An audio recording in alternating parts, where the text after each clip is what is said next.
Mheshimiwa sana Padre Gosbert Kalaso, Paroko, Mheshimiwa Padre Konstantini Kagudi, Katibu wa Askofu, Mheshimiwa wakili wa paroko, wawekwa wakfu mlioko hapa,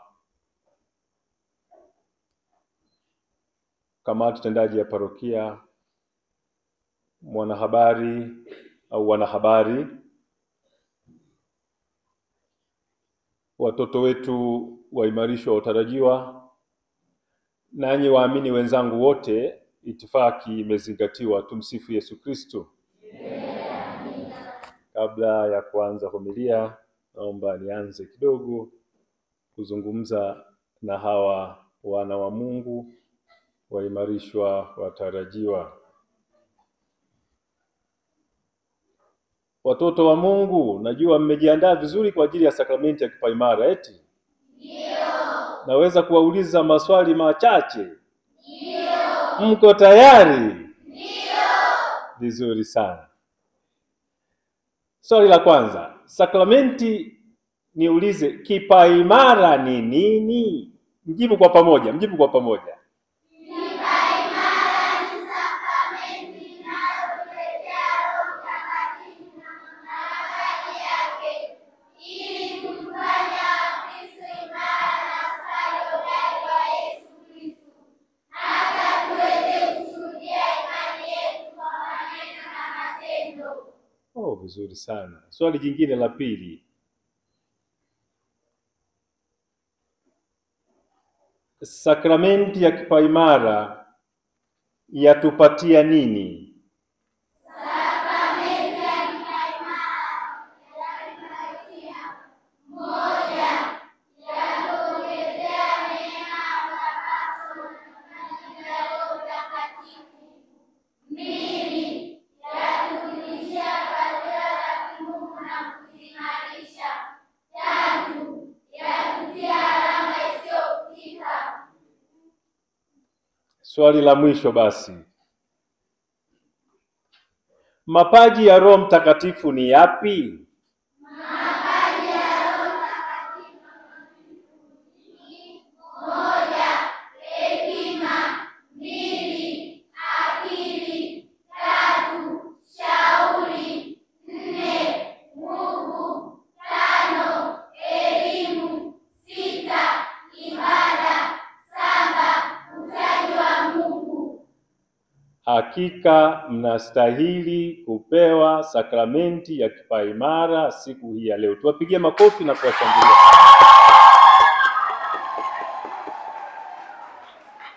Hongereni sana watoto wazuri.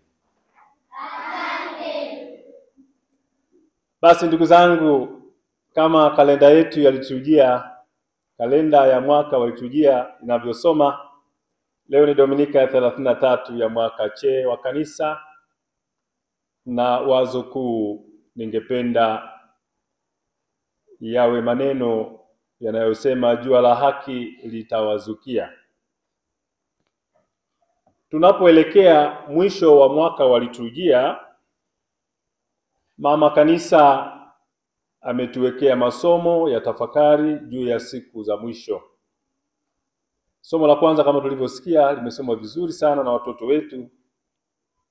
Somo la kwanza na la pili wametusomea watoto vizuri sana. Hata Injili pia imesomwa vizuri, sivyo? Basi lakini somo la kwanza kama tulivyosikia natoka katika kitabu cha Nabii Malaki. Malaki ni moja ya vitabu vifupi sana au kitabu kifupi sana katika Biblia takatifu. Ukiangalia Biblia hii toleo la Iringa, utaona kitabu cha Malaki kina kurasa 3.5 tu, wala sio zaidi. Na kitabu hiki kiliandikwa miaka 450 kabla ya Kristo. Wataalamu wa historia wanatuambia. Kimewekwa mwisho wa Biblia, ile sehemu ya Agano la Kale, kati ya manabii wale 12 wadogo. Malaki maana yake mjumbe wangu, yaani mjumbe wa Mungu. Kwa kuwa manabii wote ni wajumbe wa Mungu, Malaki laweza kuwa jina la jumla au jina binafsi.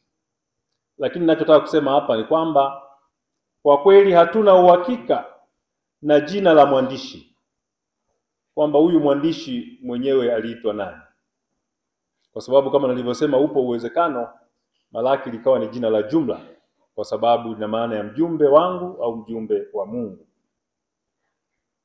Somo hili la kwanza tulilosikia linaeleza safari ya furaha ya Waisraeli toka utumwani kurudi nyumbani Yerusalemu. Waisraeli wanaporudi nyumbani wana furaha na ari kubwa kabisa. Wanarudi nyumbani kama watu waliokombolewa, wametoka utumwani, ni watu huru. Wanafika wakianza kutengeneza makazi yao. Walianza kujenga upya hekalu lao na ukuta wa mji wao wa Yerusalemu vilivyobomolewa hapo awali. Lakini kana kwamba haitoshi, mashamba yao yalikuwa pia yamepokwa na maadui waliowazunguka, na kwa sababu ya umaskini haikuwa rahisi kujenga nyumba na makazi yaliyobomolewa. Mbaya zaidi, baadhi ya viongozi wao walikuwa mafisadi, wanyonyaji na wanyanyasaji, hali inayofanana na nchi zetu nyingi za Afrika. Tunadhani tumepata uhuru, lakini pengine hatuonji matokeo hayo ya uhuru kikamilifu.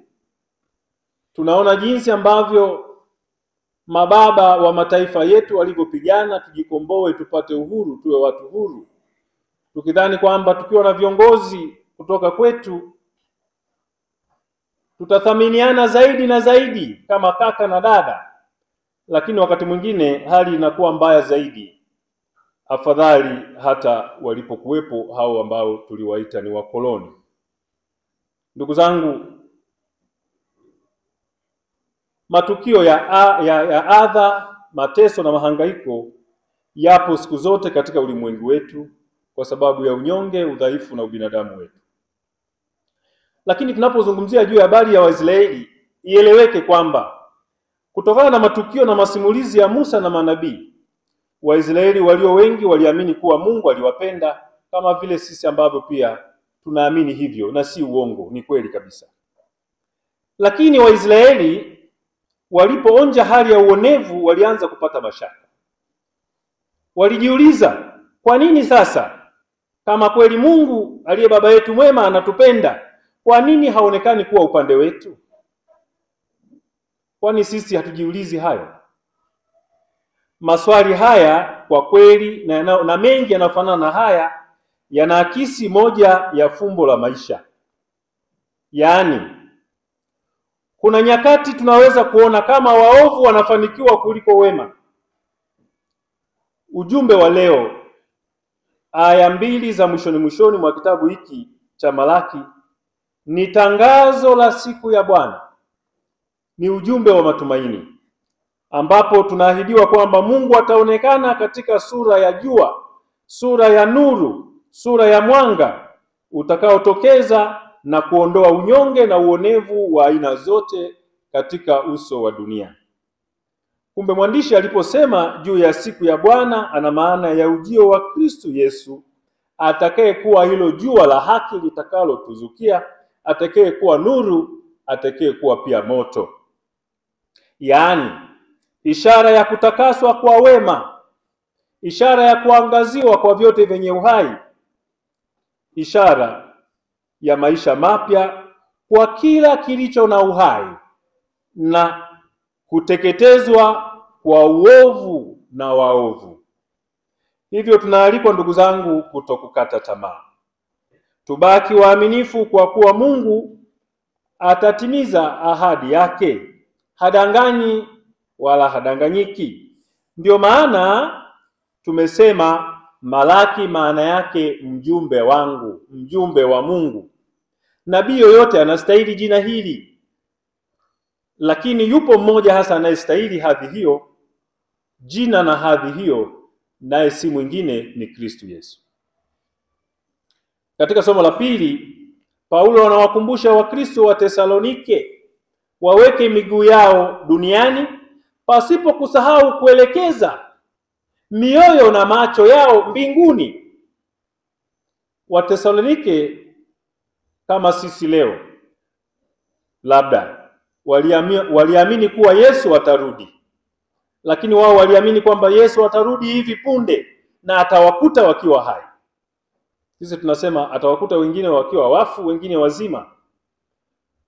Sasa kwa Watesalonike walioamini kwamba atakuja hivi punde, huu ulikuwa ni uvumi wenye nguvu kubwa kabisa uliowafanya baadhi ya watu waache kutekeleza majukumu yao ya kila siku.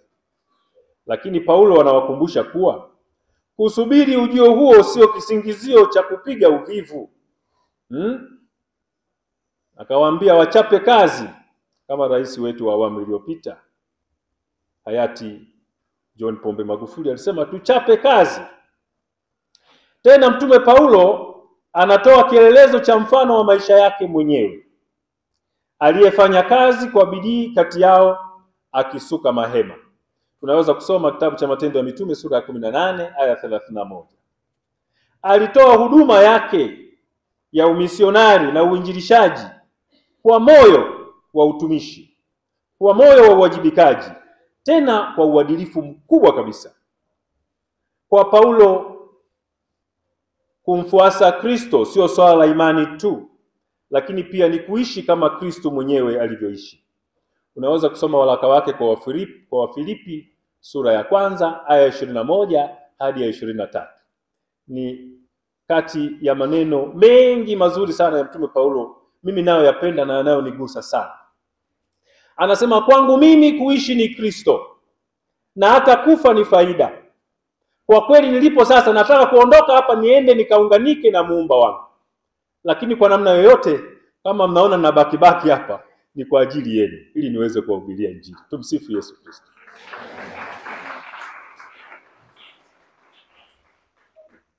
Mtume Paulo anasema alitumia mkate akilipa kwa jasho lake asimlemee mtu yeyote. Aya hii inaonyesha uadilifu na moyo wa kujitegemea, mtazamo unaoakisi wito wa kufanya kazi.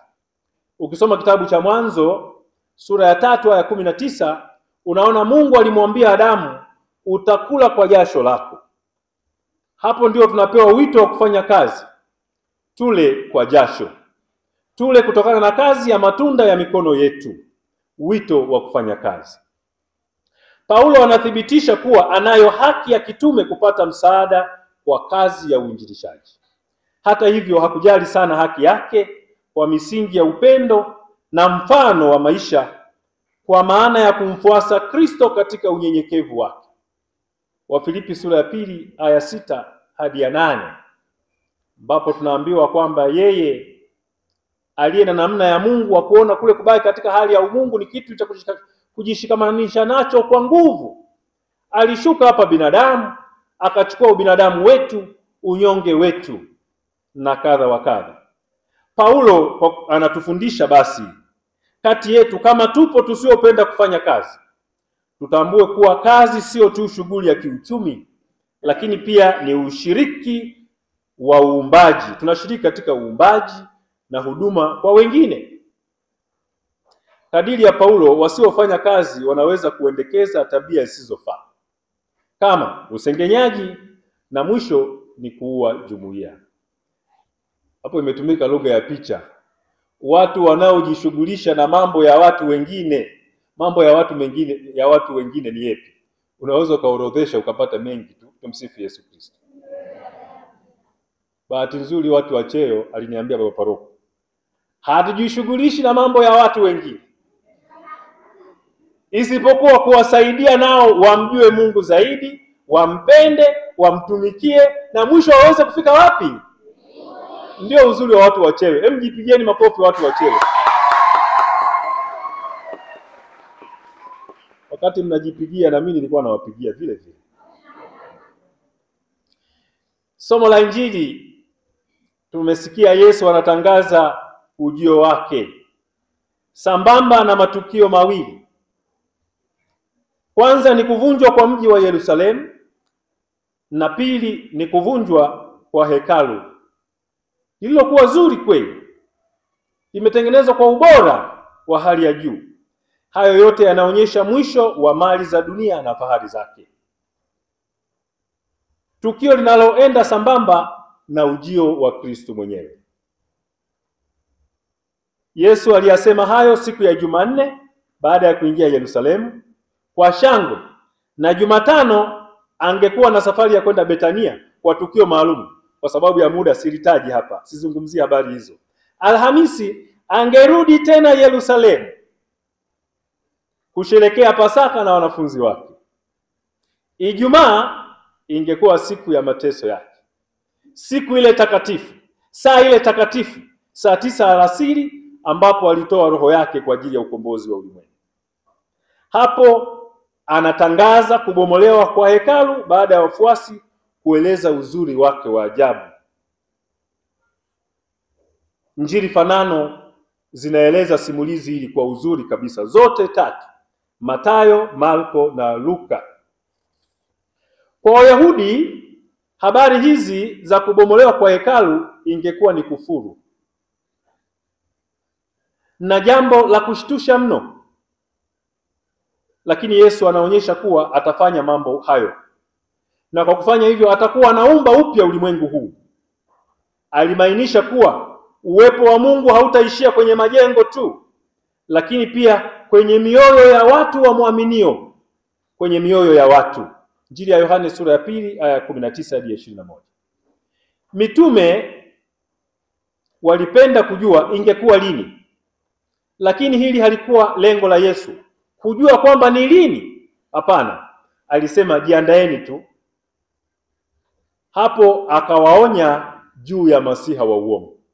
Mjiandae, kwa sababu kipindi hicho cha kusubiria ni kipindi ambacho watatokea manabii wengi wa uongo na masiha wa uongo.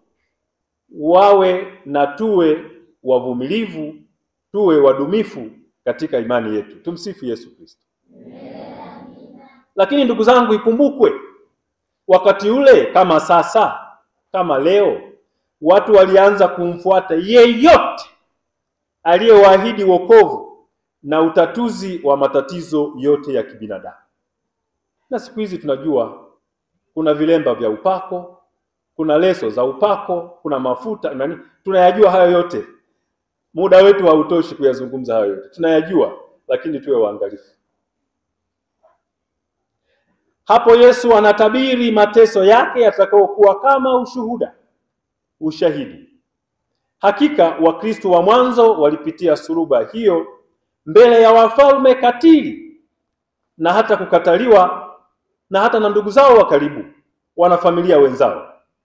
Yesu hakufanya haya ili kuogofya, ila kuwasaidia na kutusaidia sisi leo tujiandae, tuwe wavumilivu, tuwe wastahimilivu. Ndugu zangu, Tanzania pia bado tunakumbuka magumu, maafa yaliyotukuta hivi karibuni wakati wa uchaguzi. Tunajiuliza, je, hii ndiyo Tanzania mpya ya kazi na utu? Ni kitu gani hiki? Padri moja katika mahubiri tafakari kama hii, mimi nimemsikiliza vizuri sana, amenigusa sana. Anasema hatuwezi kuchoka au kusita au kuogopa au kuhofu lolote kuzungumza mambo haya. Yeye anashuhudia katika kanisa ambalo yeye alikuwa anatoa huduma au parokia, nyumba zinazoangaliana na kanisa. Mtaani hapo alihesabu miili ya watu 13 waliokufa kwa mpigo, imelala barabarani na damu zinamwagika. Sasa anasema mimi nisizungumze habari hizi. Na kweli kanisa likishindwa kuzungumza habari hizi, limepoteza hadhi yake, limepoteza nafasi yake. Sauti ya kinabii inayowaongoza watu, inayofanya kila linaloweza kufanyika ili kuutakatifuza ulimwengu. Padri huyu anasema kwa uchungu sana. Anasema damu inayomwagika katika uso wa nchi daima hupiga kelele.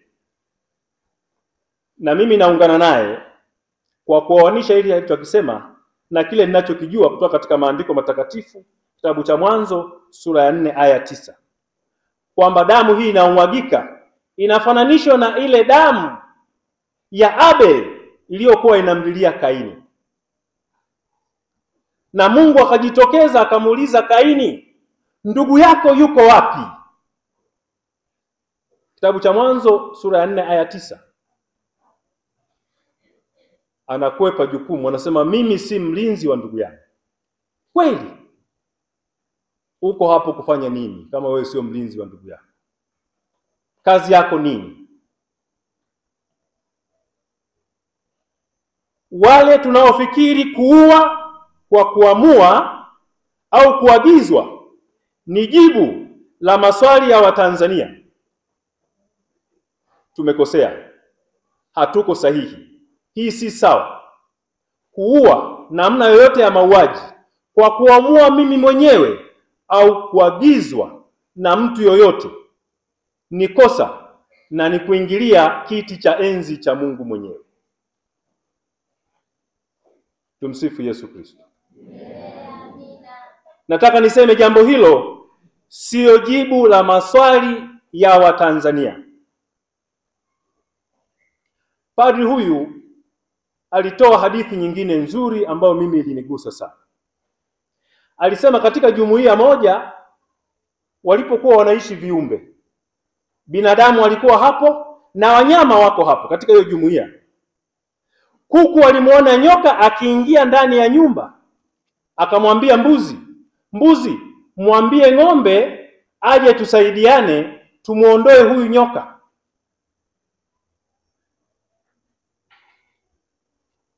Mbuzi akasema, mimi hayo bwana hayanihusu.